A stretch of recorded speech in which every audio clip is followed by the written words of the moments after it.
बिस्मिल्लाहिर्रहमानिर्रहीम। अस्सलाम वालेकुम। मेरा नाम है मनवर हुसैन और आप मेरे से केमिस्ट्री पढ़ रहे हैं। बेटा हमारा आज छोटा सा एक न्यूमेरिकल है फर्स्ट ईयर क्लास का, ठीक है। लास्ट लेक्चर के अंदर हमने मोल्स के जो न्यूमेरिकल होते हैं या एवोगैड्रो के जो न्यूमेरिकल होते हैं उनको कैसे सॉल्व किया जाता है, हमने वो छोटे छोटे न्यूमेरिकल देखे थे, ठीक है, जो कि आपकी बुक पर तो मेंशन नहीं है, लेकिन उसमें से कुछ ऐसे भी थे जो कि आपके बोर्ड में आए हुए थे, ठीक है, बाद में देखे थे हमने, लेकिन कुछ ऐसे भी थे जो कि आपके कॉम्पिटिटिव एग्जाम के अंदर आते हैं। हमने उसके बाद जो है फिर कह लो कि छठा सातवां न्यूमेरिकल भी किया था। आज हमने आठवां न्यूमेरिकल करना है जो कि ऊपर डाटा जिसका लिखा हुआ है, बड़ा ही आसान सा न्यूमेरिकल है। इसको हम दो तरह से हल करेंगे।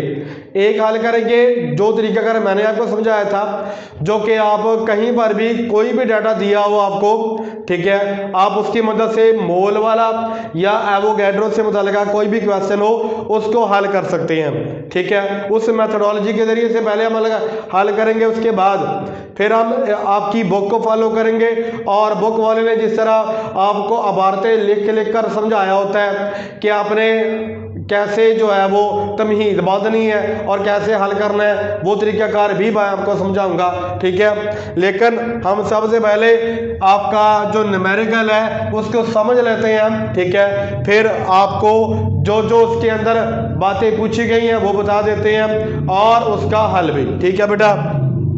एग्जाम्पल न्यूमेरिकल जो है वो 8 है, उसमें आपको डाटा जो दिया हुआ है वो ये वाला है कि आपको गिवन जो है वो 10 ग्राम आइस दे दी, ठीक है, 10 ग्राम आइस दे दी आपको, और आपसे पूछा क्या गया है, पूछा गया है बताओ इसके अंदर नंबर ऑफ मॉलिक्यूल्स पानी के कितने होंगे, पहली बात। दूसरा, हाइड्रोजन के एटम कितने होंगे, दूसरी बात। तीसरा, ऑक्सीजन के एटम कितने होंगे, वो भी पूछा गया। उसके बाद टोटल नंबर ऑफ एटम्स, यानी हाइड्रोजन के कितने एटम पाए जाते हैं और ऑक्सीजन के कितने एटम पाए जाते हैं, वो भी आपसे पूछा गया है। लास्ट पे ये पूछा गया है बताओ total number of covalent bond जो है वो कितने पाए जाते हैं, ठीक है। यानी इसके अंदर वो तमाम बातें पूछी गई हैं जो मैंने इससे पिछले लेक्चर के अंदर आपको 1 बाय 1 करके समझाई हुई है, ठीक है। वहां पर मैंने आपको पानी का जो है एक न्यूमेरिकल हल करवाया था जिसमें डाटा मैंने आर्बिट्रेरी लिया था, 1 किलोग्राम वाटर लिया था, ठीक है, इफ यू रिमेंबर दैट, ठीक है बेटा। तो ये भी वही है, ठीक है। यानी इसमें अकेले न्यूमेरिकल में जो जो बातें पूछी गई थी उनका जो जो मैंने हल बताया था, इस पर वो तमाम आपने बातें अप्लाई कर देनी है। At the end of the lecture आपको वो वाला भी समझ आ जाएगा और ये वाला भी, ठीक है। अच्छा, पहले तो उसने यहां पर आपको ना कंफ्यूज करने के लिए आइस लिख दिया, ठीक है। अब आप सोचे, कुछ बच्चे ये सोच रहे होंगे कि आइस है तो इसका फार्मूला भाई वाटर ही होता है, यानी H2O ही है हमारे पास, ये वेपर्स की फॉर्म में आ सकती है, यानी गैस की फॉर्म में स्टीम, वो भी वाटर ही होगा।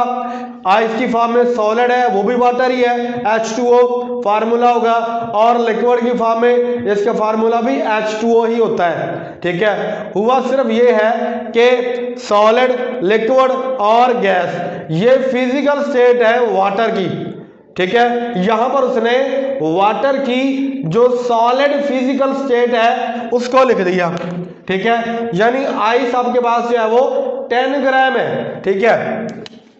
तो आप लिखेंगे यहां पर एक्चुअली आइस की जब वो बात कर रहा है तो वो बात वाटर की ही कर रहा है, ठीक है। केमिकल नेचर नहीं बदलती होती, फिजिकल नेचर बदलना आसान होता है, केमिकल नेचर को बदलना या केमिकल कंपोजिशन को बदलना बहुत मुश्किल होता है, उसमें बहुत ज्यादा एनर्जी का अमल दखल होता है, ठीक है बेटा। चलो खैर आ जाओ वापस हमारे पास। सबसे पहले मॉलिक्यूल्स, मैंने अगर आपने पिछले मेरे लेक्चर 2 लिए हो तो मैंने आपको एक बात समझाई थी कि इस वाले टॉपिक से मुतल्लिका जो कि मोल और एवोगैड्रो का है, इसमें जो सबसे पहला काम होता है वो ये करना होता है कि अपने नंबर ऑफ मोल्स फाइंड करने होते हैं, कोई भी काम करने से पहले क्या करो, नंबर ऑफ मोल्स को फाइंड करो।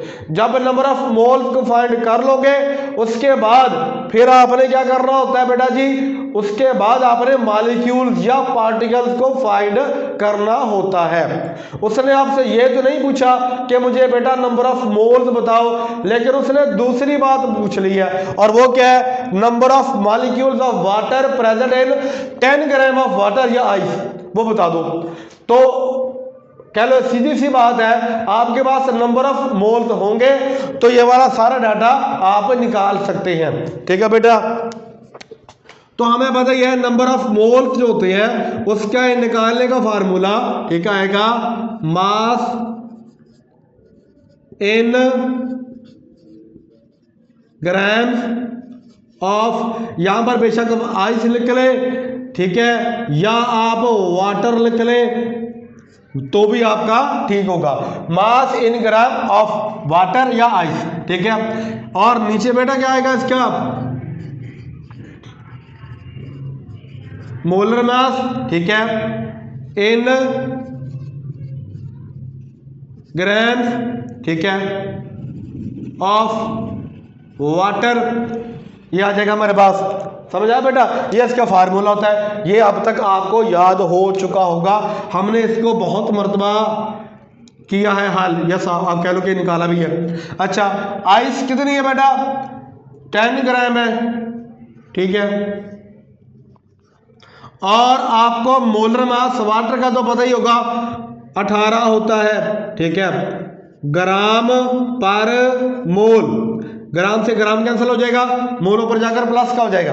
ठीक है, अब आप इसको हल करेंगे, ठीक है, इसको हल करेंगे, उसके बाद फिर आप क्या करोगे बेटा, वाटर के मॉलिक्यूल्स को फाइंड आउट करेंगे। समझ आया बेटा कि मैं क्या कह रहा हूं, मैं ये बता रहा हूं आपको कि पहले आप इसको सॉल्व करोगे, सॉल्व करने के बाद फिर आप इसको जो है मल्टीप्लाई कर दोगे इसके साथ। पहले आप इसको हल कर लो, आंसर आता है 0.555, ठीक है, मोल्स ऑफ वाटर, ठीक है, किसकी बेटा मोल आ गया है, मोल्स ऑफ वाटर, ठीक है, 0.555, ये बेटा आपके पास मोल्स आ गया, किसके, वाटर के। समझ आया। अब मैंने आपको बताया था बेटा, जब अपने नंबर ऑफ मॉलिक्यूल्स फाइंड करने होते हैं सबसे पहला काम करने लगे हैं, वैसे पहले तो कर लिया जो उसने पूछा नहीं था, लेकिन जो उसने पूछा हुआ है वो पहला है, और वो क्या, नंबर ऑफ मॉलिक्यूल्स, मोल्स आ गए। मैंने आपको बताया था जब आपने मॉलिक्यूल्स, आपने बेटा मॉलिक्यूल्स फाइंड करने हो या पार्टिकल्स फाइंड करने हो बेटा, उसका फार्मूला मैंने बताया था, ठीक है, नंबर ऑफ मोल्स को आपने जरूर देनी होती है एवोगैड्रो नंबर के साथ। ठीक है बेटा, नंबर ऑफ मोल्स कितने हैं, नंबर ऑफ मोल्स है बेटा आपके पास 0.555, और एवोगैड्रो का तो आपको पता ही है। ठीक है बेटा, ये आ गया आपके पास, समझ आई। अब जब आप इसको कह लो जरूर दोगे 0.555 को अब एवोगैड्रो के साथ मल्टीप्लाई करोगे बेटा, तो इसका जो आंसर आएगा वो होता है 3.34, ठीक है, 3.34 मॉलिक्यूल्स, ठीक है, मॉलिक्यूल किसके बेटा, मॉलिक्यूल्स ऑफ वाटर के। लो जी, आपने, अच्छा सॉरी साथ में जरा भी आएगा, जरब 10 की पावर 23, आपने एक चीज फाइंड कर ली जो पहली थी, वो ये था find the number of molecules of H2O in 10 gram of ice. इसमें हमारे पास जो नंबर ऑफ मॉलिक्यूल्स आए हैं बेटा वो कितने आए हैं, ये देखो, मैं उसको यहां से हाईलाइट कर दिया है, 3.34 क्रॉस 10 टू रेज पावर 23, ये आपके पास नंबर ऑफ मॉलिक्यूल्स हैं जो कि बेटा उसने आपको पूछे थे, पहला क्वेश्चन इसका यही था। ठीक है, अब जरा दूसरे में आ जाओ, number of atoms of hydrogen, ठीक है, number of atoms of hydrogen को फाइंड करना जी आपने। अच्छा जी, वो भी कर लेते हैं, चलें हाइड्रोजन के कितने एटम है। मैं आपको यहाँ पर एक छोटा सा चले सिस्टम बना देता हूँ, उसमें तमाम बातें जो हैं वो डिस्कस कर ली जाएंगी। ठीक है, सिस्टम में एक सिस्टम है जिसमें सिस्टम कह लो आप उसको, बीकर कह लो, उसके अंदर आपने वाटर को रखा हुआ है। ठीक है बेटा, एक का मैंने खोल के फार्मूला लिख दिया, इसमें यानी आइस मौजूद है 10 ग्राम, इस तरह करके। ठीक है बेटा, ये सिस्टम आ गया। अच्छा, अब जरा गौर करो, मैं एक को इसलिए यहां पर मेंशन किया है ताकि आपको समझा सकूं बेटा इसके अंदर क्या क्या मौजूद है, जो कि मैंने ऑलरेडी समझाया हुआ है बाय द वे। ठीक है, देखो कितने हाइड्रोजन है। ठीक है, तो यहां पर लिखेंगे इसमें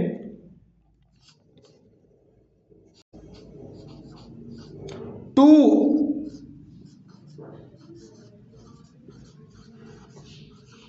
हाइड्रोजन, 2 हाइड्रोजन एक मॉलिक्यूल के अंदर पाए जाते हैं। ठीक है, मैंने आपको बताया था पिछले लेक्चर के अंदर, अगर एक मॉलिक्यूल में 2 है तो 3.34 के अंदर कितने मॉलिक्यूल होंगे, जरा दे देंगे, ये तो वैसे आ जाएगा साथ में।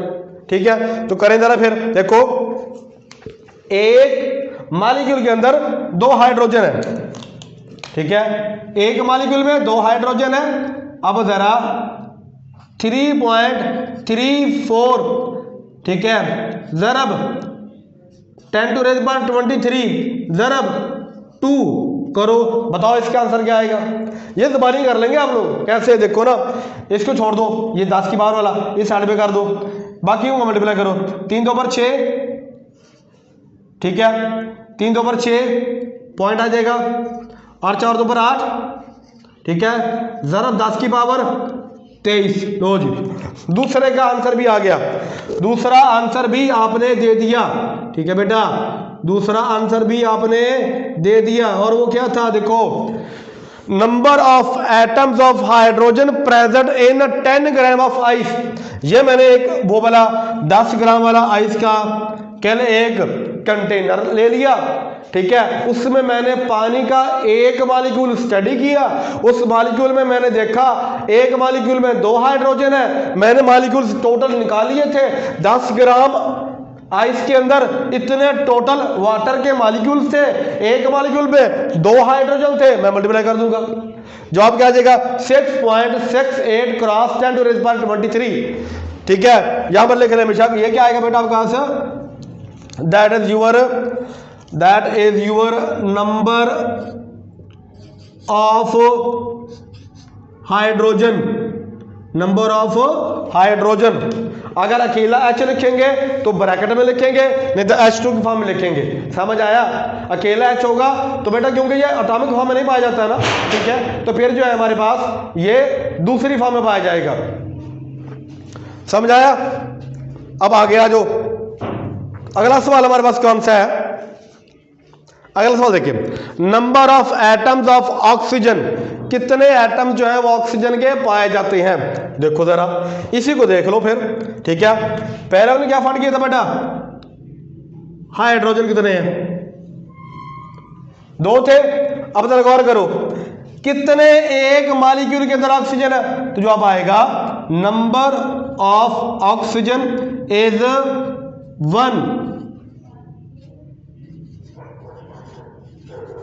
1 ऑक्सीजन इन ईच मॉलिक्यूल। ठीक है, अब जरा गौर करो, ये जुबानी वाला है, ये न्यूमेरिकल ऐसा है जो कि आपकी फिंगर टिप्स में हो सकता है। ठीक है, लेकिन ये बोर्ड में आपको कई मरतबा 4 नंबर का आया हुआ है, 1 से ज्यादा मरतबा आया हुआ है ये वाला न्यूमेरिकल। ठीक है बेटा, देखो एक मॉलिक्यूल में 1 ऑक्सीजन है, तो कितने मॉलिक्यूल है उतने ही ऑक्सीजन होंगे, जितने मॉलिक्यूल्स हैं उतने ही ऑक्सीजन है। देखो कितने मॉलिक्यूल्स हैं 3.34 जरा 10 की और 23, और मेरे पास एक मॉलिक्यूल में क्योंकि एक ही ऑक्सीजन है तो जितने मॉलिक्यूल्स हैं उतने ही मेरे पास क्या होंगे बेटा, ऑक्सीजन भी। ठीक है, यहां पर अगर आप लिखना चाहें तो लिख भी सकते हैं, और वो क्या है, नंबर ऑफ ऑक्सीजन, ठीक है, इन ईच मॉलिक्यूल ऑफ वाटर। बेटा कितने होते हैं इसमें? एक होते हैं ना, ठीक है। तो बताओ 3.34 में कितने होंगे? सिंपल सी बात है, आप बेटा आप ये करोगे 3.34 cross 10 to raise power 23 molecules of water contain how many molecules of oxygen। जवाब आएगा जितने मॉलिक्यूल्स हैं उतने ही आपके पास ऑक्सीजन के भी एटम पाए जाते हैं। एक से मल्टीप्लाई करेगा तो वही आ जाएगा, ठीक है। इसमें कोई रॉकेट साइंस नहीं है, बहुत सिंपल सा तरीकाकार है जो मैं आपको समझा रहा हूं। हमने ये फाइंड कर लिया पहला। दूसरा हमने नंबर ऑफ हाइड्रोजन भी फाइंड कर लिए। तीसरा हमने बेटा नंबर ऑफ ऑक्सीजन एटम भी फाइंड कर लिए। चौथा है total number of atoms find करो। Total number of atoms present in 10 gram of ice, ये मालूम करने अपने, ठीक है। तो टोटल मालूम कर ले। अच्छा ये भी देख ले, एक पानी के मॉलिक्यूल में कितने एटम पाए जाते हैं, ठीक है। बच्चों वाली कहानी, 2 हाइड्रोजन के और 1 ऑक्सीजन का, ठीक है। तो टोटल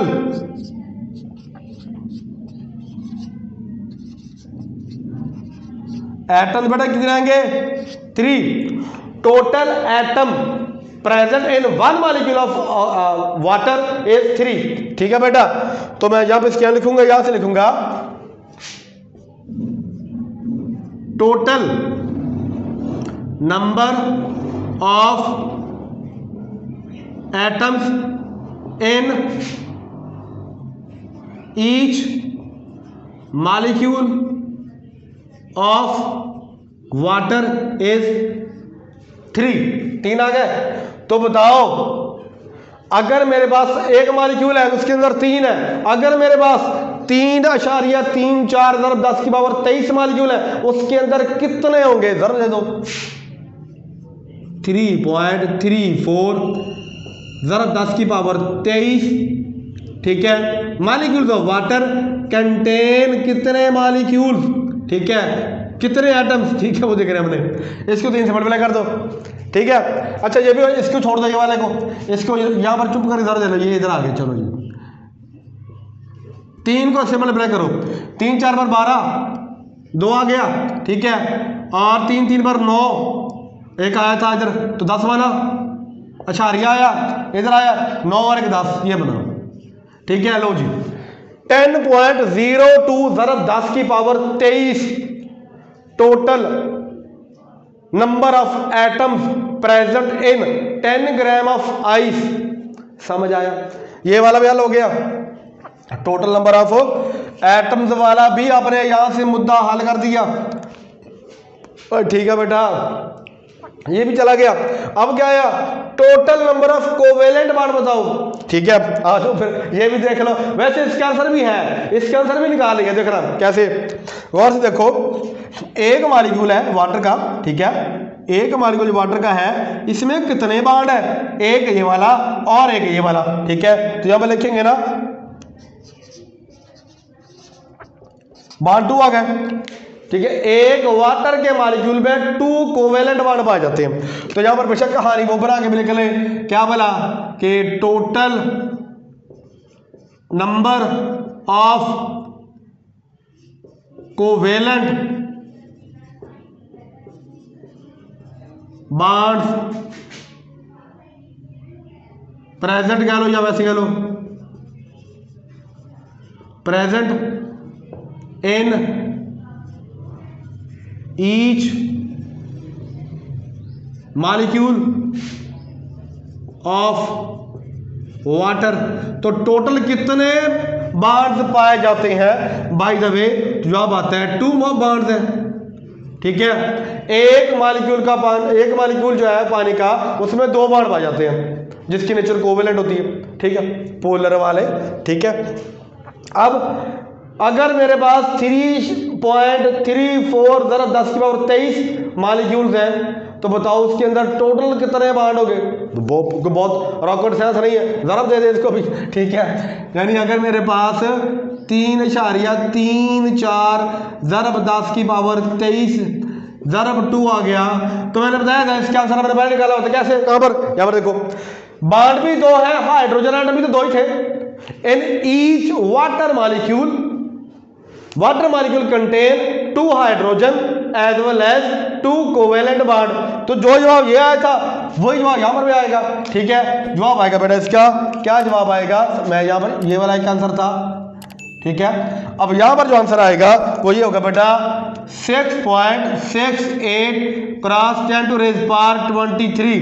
ठीक है, ये क्या बेटा आगे, actually these are the covalent bonds. ये क्या बेटा, ये आपके पास है covalent bond present in 10 gram of ice is 6.68 cross 10⁻23। आपकी एग्जाम्पल नंबर 8 हमने बगैर लंबी तहरीरें लिखे हुए, मैंने आलतू यहाँ पर लिख भी दी है। ठीक है, हमने एक उस आसान सी मेथोडोलॉजी से ये वाला क्वेश्चन हल कर लिया है जो मैंने इससे पहले लेक्चर्स के अंदर आपको समझाई हुई थी। ठीक है, समझ आया, यानी आपने ये वाला फाइंड कर लिया, सबसे पहले मोल्स निकाले, उसके बाद आपने मॉलिक्यूल्स निकाले, उसके बाद नंबर ऑफ हाइड्रोजन निकाले, नंबर ऑफ ऑक्सीजन निकाले, नंबर ऑफ एटम्स टोटल निकाले, और टोटल कोवेलेंट बॉन्ड कितने बनते हैं बेटा वो भी आपने फाइंड आउट कर लिया है। ठीक है, अब आपके पास देखो चारों आंसर आ गए। पहले का आंसर ये, ठीक है, पहले का आंसर ये वाला, दूसरे का आंसर ये वाला, तीसरे का आंसर ये वाला। ठीक है, ऑक्सीजन वाला सर ये वाला भी था, एक भाई ये वाला भी था, ये ऑक्सीजन वाला था। Total number of oxygen present in 10 gram of ice, वो इतने थे, क्योंकि एक ही ऑक्सीजन होता है एक मॉलिक्यूल के अंदर, तो जितने ज्यादा मॉलिक्यूल होंगे उतने ज्यादा ऑक्सीजन होंगे।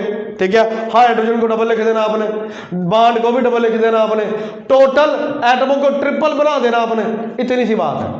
ठीक है, पहले जब ये समझ आ जाएगा तो आपको बुक वाला भी आसान लगेगा। उसने में यही बातें की हैं, लेकिन उसने कान को ऐसे नहीं पकड़ा, उसने कान को यहां से ले जाकर पकड़ लिया, क्योंकि आपने थोड़ी बहुत अबारतें भी साथ में लिखनी होती है ना, भाई ये मैंने किया, इसमें मैंने ये डाला, अज्जाए तरकीबी, अपने रेसिपी को भी तो साथ में राइट डाउन करना है ना।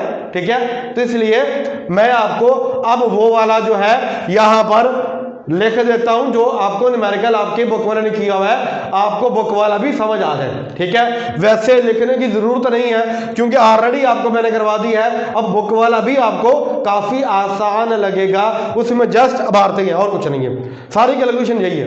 ठीक है, चलो अब इसको नोट कर लें, तब तक मैं दूसरा लिख लेता हूं।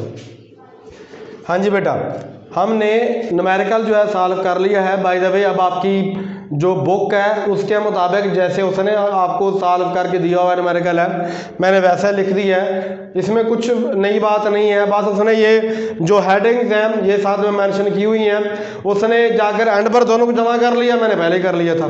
ठीक है, देखो पहले ये पूछा गया था कि नंबर ऑफ मॉलिक्यूल्स फाइंड करने हैं। जैसा कि मैं आपको बारहा बता चुका हूं, सबसे पहले अपने मोल्स को फाइंड करना होता है, उसके बाद नंबर ऑफ मोल्स को आपने ज़रब देनी होती है बेटा किसके साथ, भला एवोगैड्रो पार्टिकल के साथ या नंबर के साथ। ठीक है, यहां पर उसने क्या किया, मोल्स को फाइंड करने का फार्मूला और उसके साथ ही उसने एवोगैड्रो को मल्टीप्लाई कर दिया, यानी डायरेक्ट ही निकाली है, वो भी तरीका का। ठीक है, ये भी मैंने आपको पहले सिखाया हुआ बाय द वे। ठीक है बेटा, अब जब ये मेरे पास कह लो कि मोल्स और एवोगैड्रो को मल्टीप्लाई कर देगा तो मेरे पास नंबर ऑफ मॉलिक्यूल्स वाटर के निकल के आ जाएंगे जो कि इतने थे। बाय द वे हमने यहां पर भी किया था, देखो यही काम हमने मोल्स अलहदा करके देन उसको एवोगैड्रो से मल्टीप्लाई किया था, इसने भी लिख दिया, बाद में वही काम किया, यानी पहले मोल्स निकाल लिए, उसके बाद बेटा एवोगैड्रो के साथ मल्टीप्लाई कर दिया। ठीक है बेटा, इसका जो आंसर आता है 3.34, ज़रब 10 की पावर 23 मॉलिक्यूल आ गया। ये नंबर ऑफ मॉलिक्यूल्स पहले फाइंड कर लिया। उसके बाद एक मॉलिक्यूल जो है वाटर का, उसमें 2 हाइड्रोजन होते हैं, ये बात मैंने यहां पर आपको समझा दी थी। ठीक है, यहां पे लिखा देखो कि एक मोल मॉलिक्यूल जो है वाटर का, उसमें 2 हाइड्रोजन है, तो बताओ अगर 3.3 4 10 की पावर 23 मॉलिक्यूल है तो कितना वाटर के मॉलिक्यूल हो, तो कितने हाइड्रोजन होंगे। तो यहां पर क्या देखो, अगर 3.3 4 10 की पावर 23 मॉलिक्यूल है ठीक है, तो कितने हाइड्रोजन है बेटा उसको जरूर दे दो। जवाब क्या आएगा 6.68 क्रॉस 10⁻23, इतने हाइड्रोजन के एटम आ गए। उसके बाद अगर एक मॉलिक्यूल वाटर का एक ऑक्सीजन कंटेन करता है, जो कि मैंने यहाँ पर लिखा देखो, ठीक है, अगर एक मॉलिक्यूल में एक ऑक्सीजन है तो बेटा जितने मॉलिक्यूल होंगे उतने ही ऑक्सीजन होंगे। देख लो 3.34, ठीक है, इसके अंदर जो आंसर आता है वो सेम ही आता है, जितने मॉलिक्यूल थे उतने ही ऑक्सीजन आ गए। उसके बाद बेटा ये था 1 molecule of water contain number of covalent bond 2 थे, ठीक है, हाइड्रोजन भी 2 थे, जो आंसर उसका आया वही आंसर इसका आएगा। ठीक है, हमने पहले भी देख लिया। देखो अगर एक मॉलिक्यूल हो उसके अंदर 2 कोवेलेंट बॉन्ड होते हैं, अगर इतने मॉलिक्यूल ले उसके अंदर कितने बॉन्ड होंगे तो उसको उसके साथ मल्टीप्लाई कर दो, जवाब आ जाएगा। ठीक है बेटा, 6.68 क्रॉस 10⁻23 कोवेलेंट बॉन्ड यहां पर भी मेंशन है। और लास्ट सवाल था वो क्या था कि बताओ टोटल नंबर ऑफ एटम्स कितने हैं, ऑक्सीजन भी और हाइड्रोजन भी। एक मॉलिक्यूल वाटर का 3 एटम रखता है तो 3.3 4 10 की पावर 23 कितने रख रहा होगा, उसको मल्टीप्लाई कर दो। ठीक है, देख लो। अच्छा, ये तो मैंने किया था, उसने क्या किया, उसने टोटल नंबर ऑफ हाइड्रोजन जो कि यहां पर थे, टोटल नंबर ऑफ हाइड्रोजन और टोटल नंबर ऑफ ऑक्सीजन दोनों को जमा कर लिया।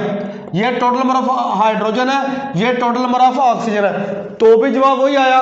ठीक है, जैसे मैंने बताया था, मैंने 3 एटम निकाले थे और उसको टोटल मॉलिक्यूल से मल्टीप्लाई कर दिया था, उसका जवाब भी यही आया था। ठीक है बेटा, हमने एग्जाम्पल नंबर 8 जो है वो मुकम्मल कर लिया। ठीक है, बहुत ही आसान सी एग्जाम्पल थी, मुश्किल थी नहीं बाय द वे।